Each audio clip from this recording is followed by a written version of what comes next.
Argentinian chess, also called Argess, how to play. The rules are the same as regular chess except for these changes. For a refresher of those rules, check out this video.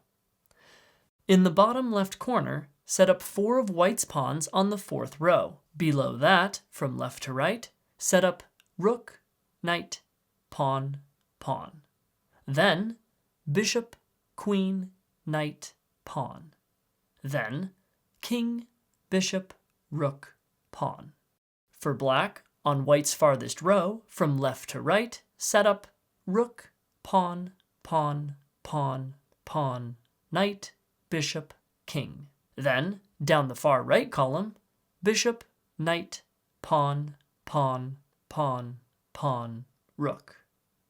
Place black's queen in the top right adjacent to the king. Black goes first, then turns alternate. Pawns move 1 square orthogonally, but capture 1 square diagonally.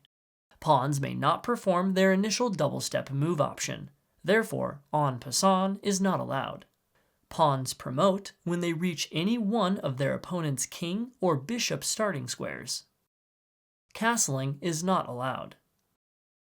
The first player to checkmate their opponent wins.